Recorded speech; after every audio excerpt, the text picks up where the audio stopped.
Alright, before I let you guys go, there's been a few requests about CO2. To be brief about it, it's not necessary to get in depth about CO2. The best stages that I've found through my experience with CO2 is to use it during any kind of vegetative growth stage, being all the way from like seeds all the way up to what you see right now. Stand back a second so y'all can see that, but we did not use CO2 in this room.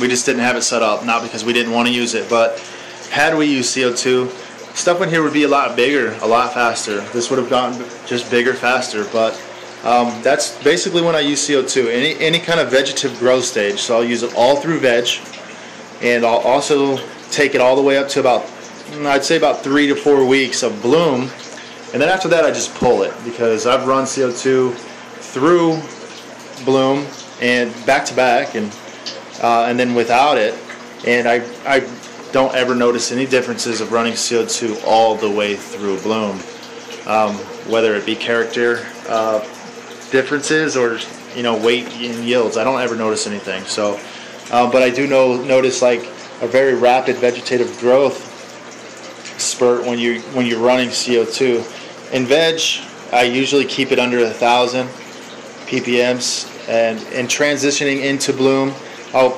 definitely bump it up over 1,000, probably like around 1,200 ppms, and kind of maintain it around there. If you don't have a controller for controlling the amount of CO2 that is in the atmosphere or your room, you could also use a timer and just get some kind of independent testing kit for CO2, and test how many ppms is running through your room at different periods of when the lights are on. So they sell those kits at your guys' grow store. They're very cheap. I want to say they're like 20 bucks, and they probably come with three tests. I've never used them myself, but I've seen people use them. So other than that, if you're looking for a good CO2 meter that's cheap and just that can be plugged in your grow, it'll measure the amount of CO2 in ppms at co2meter.com. I think they have one for about 140 bucks.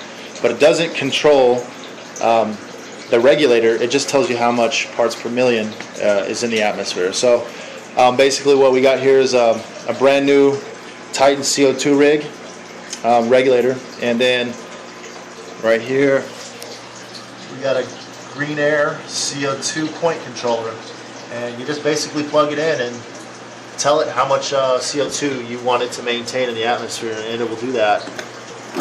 Yeah. Open this up and show you guys what that looks like. It's not hard. People that have never seen this kind of equipment probably find it confusing. Basically how this works,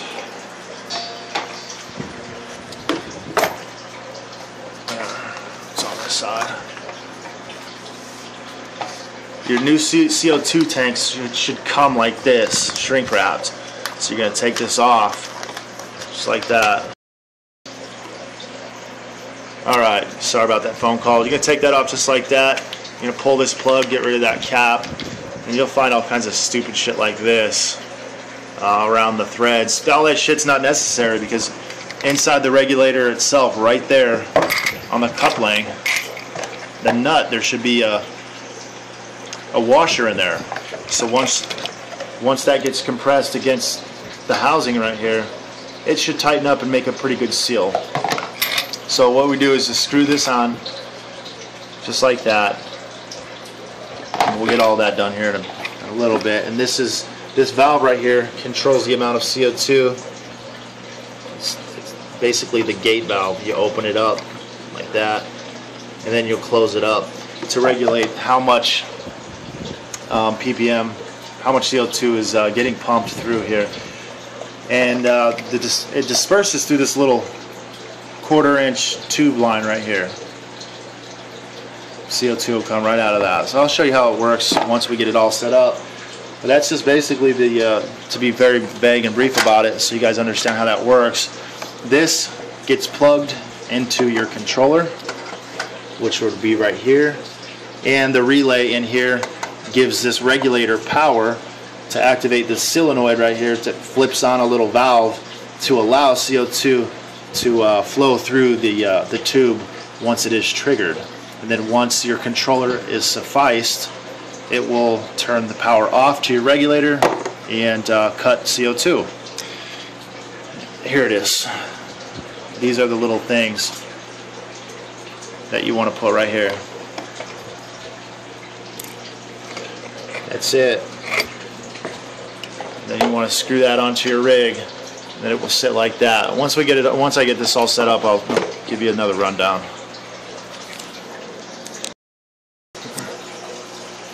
All right, here's a little tip when you're threading on your regulator, guys. Right, get this position right. Okay, so you got your nut right here and your compression seals seated in between that. I showed you guys that. So when you're tightening this down, if you were to tighten this down with the regulator pointed up like that, when you start tightening this nut, it's going to pull your regulator forward. So you tilt your regulator back, you know, about 1/8. Oh, working with one hand here, guys. Okay, normally I do this with a wrench, but this is all I got right now, these channel locks. So once you tighten this down, once it's tight, your regulator is going to be pointed vertically, straight up and down. That's what you want right there, because that little ball has to be, it's like a gravity ball.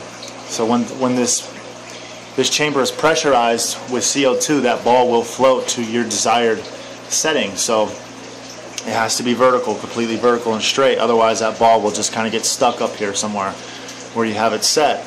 So now you have a nice, good seal, and you're not dicking around with tightening that flow restrictor or the regulator down all awkwardly. Alright, let's finish it up. What the fuck's going on here? Alright, there we go, guys. So what we did here, just run down over the system real quick. You plug your controller into the outlet, okay? And sometimes you might plug your regulator into the controller, or you might plug your regulator into the backside of the power here. So the controller goes first, then we plug the regulator into that, and that's right here. Pretty simple. And that's basically, it's a little valve, like a relay valve, and this activates that when necessary. So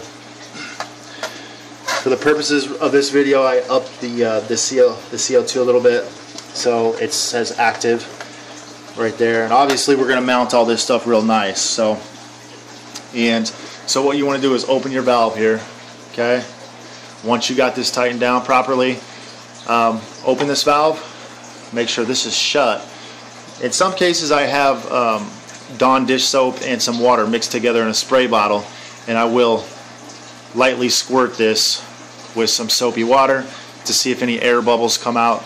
The last thing you want with a CO2 tank running around your house, especially if you're cohabitating, is a CO2 leak. So definitely take precaution in that.